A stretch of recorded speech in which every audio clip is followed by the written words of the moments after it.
Welcome to MarcusG.TV and Chef on a Mission Radio. Today's mission is imported foods, garlic specifically.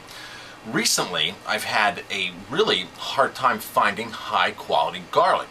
For years, the Chinese have flooded the market, the American market, with garlic, and approximately 80% of garlic in restaurants, this is according to Christopher Ranch, a spokesperson that I spoke to the other day on the phone from Christopher Ranch, says that almost 80% of garlic in restaurants is Chinese. For years, I can remember Chinese garlic being half the price or less than American garlic. So American garlic is a premium product.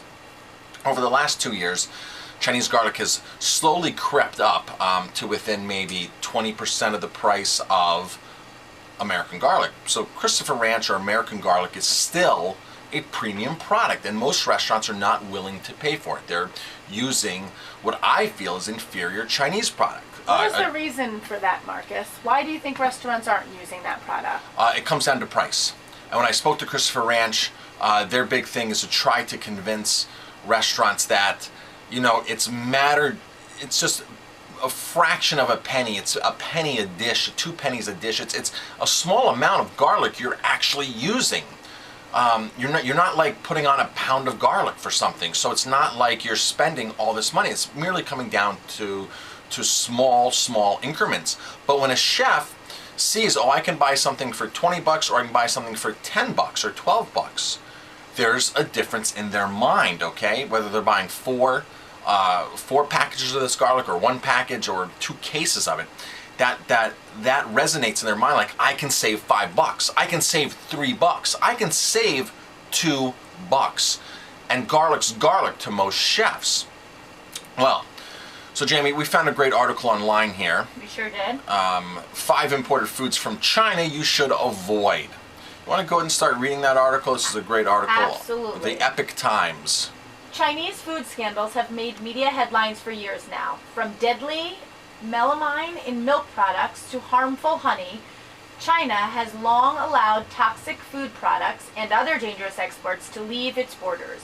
Most American media and the U.S. government have not made enough effort to inform the public that food from China may be dangerous and is rarely inspected by the Food and Drug Administration. FDA inspectors examine a mere 2.3% of all food imports. 2.3% of what comes into the country. Thus, it is left up to the consumers to safeguard their own health by making smart choices about what to put on the table. So it's a great article. It talks about the 5 ingredients that they feel, like tilapia, cod, apple juice, mushrooms, and of course we're going to talk about garlic. So what do they say about garlic in there? Garlic. There are many ways garlic can enter into all kinds of processed foods.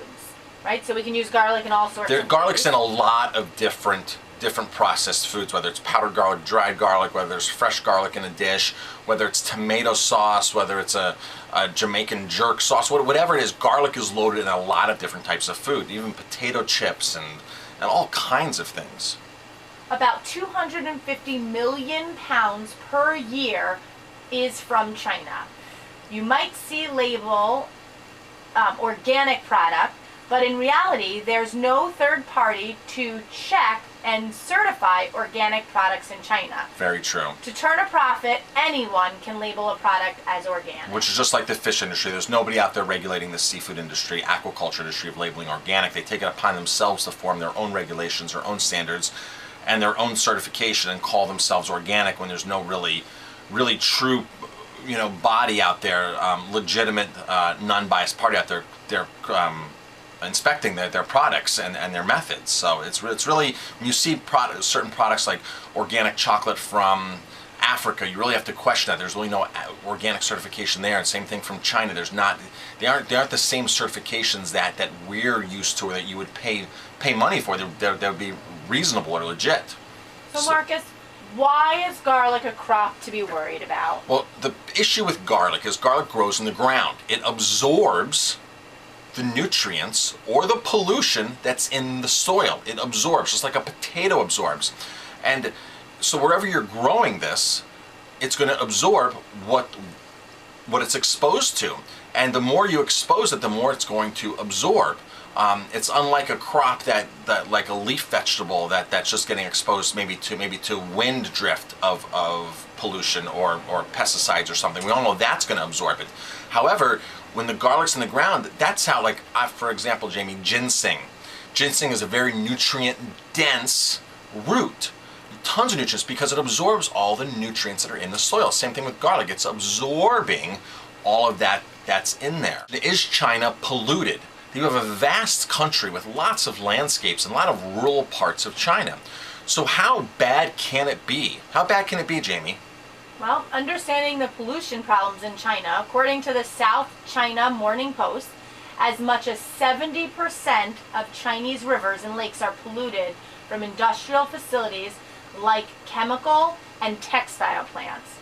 Recently, residents in Chuchang, one of the less polluted provinces in China, offered 300,000 yen, which is about 50,000 American dollars, if government officials would dare to swim in the local water. This is one of the less polluted provinces, it's saying. Now, I'm sure there's places in China that are clear and pristine and non-polluted. However, the more industry you have, the more agriculture, the more population, I'm sure there's more industry, more pollution. And I think the issue is that China doesn't have the regulations like other countries do. And I'm sure there's other countries that are just as bad, but they don't have the regulations. They're there to basically make money and make products and, and increase their gross national production. Well, and they're there to make money. It's money. It's all about money.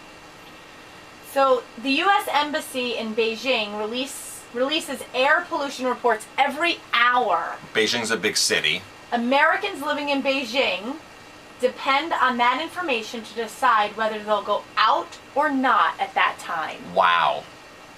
There have been numerous reports on China's horrific pollution of air, water, and soil. With that level of pollution, it is almost impossible to have safe food. It's getting more impossible wherever we get our food from, but I think this is a really red flag issue, and over the years I've seen report after report after report on the terrible conditions, the possible terrible conditions in China. Like I said, I'm sure all China is not. I'm sure there's small family farms in China. I'm sure there's a lot of pristine land. I'm sure there's a lot of people doing the right thing. But when you're coming to talk about 80% of the garlic production in America in restaurants, and you're talking about mass manufactured food, you're going to have to wonder what's getting mixed into maybe a family's farm who has 5 acres, 10 acres, 15 acres. It's getting mixed in with large industrial agriculture. There's cross-contamination. There's no way that we're getting all this small family farming, because there are small family farms there, don't get me wrong. So I'm not bashing all of China, but this is a major issue and we don't know. Most people don't know about it. Most people don't know about it, and we don't know. To get this information out there so that people start asking questions and asking chefs to buy American garlic. Right. So, Marcus, why don't we have other sources of garlic? I know you spoke to Christopher Ranch. You got some information. Why was it so hard for us to get American garlic? See, here's the immediate issue in garlic. The immediate issue in garlic is the Chinese boats got stopped here in September 2014. They got stopped. They couldn't get the proper entry into the U.S. It immediately depleted the garlic supply in the United States. Christopher Ranch garlic more than doubled, and some of my distributors that we were using, Jamie, they weren't even able to get Christopher Ranch garlic. Right. Now, Christopher Ranch is family owned and family operated still. They are the largest garlic producer in the U.S., but they still are family owned and operated, which is great. So their garlic, they didn't have enough garlic to supply, so they just basically their price doubled overnight. The Chinese garlic doubled overnight, and it was a disaster. And I had to really fight hard to get American garlic. And of course, we were paying so much more to begin with, and now we're paying double of that so much more to begin with. But of course, I wouldn't consider buying. I wouldn't consider eating, and I wouldn't consider buying because, again, my values that we do personally, Jamie, reflect through in our restaurant in Aroma Time. It's very important to us. It's very important. So I'm not going to poison my guests to save a few bucks, possibly poison my guests to save a few bucks, when I know, and I have the power of knowing, and I have the knowledge there. But the real issue is, Jamie, that China, with their extremely low labor with what they pay or what they don't pay, it's impossible for other regions, other countries, including the U.S., to compete. So why would anybody in their right mind start a major garlic production or whatever they're doing? Because Christopher Ranch or the American garlic producers are a premium product, a big premium product, and not everybody's willing to pay that because we've gotten spoiled from the cheap Chinese stuff, because China has allowed that, and that's just what they do. They don't pay on a fair scale. So that's really the issue of the whole thing here. So China's flooded the market with cheap garlic from who knows what, from who knows where, with who knows what has in it, and nobody else is willing to step up and say, well, why should I compete? And I don't blame them. Why should they compete? Because again, most chefs, most consumers don't know, and the chefs that do know are very, might still be price conscious and say, I can't afford to buy a premium garlic and pay $5 more, $1 more a pound. Really, realistically, Jamie, it's coming down to $1 a pound. Which is not a lot. Not much. When it comes to garlic. And food safety. $1 a pound is what most chefs are sacrificing to buy Chinese garlic. That's the reality of $1 a pound is what most chefs, and it's on. We wouldn't do it. We honestly wouldn't do it. It's not worth it to us. Not worth it. So that's the issue with garlic. That's the current on garlic. And here at Aroma Time, we are sticking to our American garlic, our premium garlic. And of course, local garlic's great. We use an insane amount of garlic here at the restaurant. Garlic everywhere. We probably go through 5 gallons of garlic a week when we're busy. So that's a lot of garlic. I'm Chef Marcus Giuliano. Thanks for watching this. Thanks for tuning in. If you like our videos, please pass them on, like them, and share. Thanks for watching.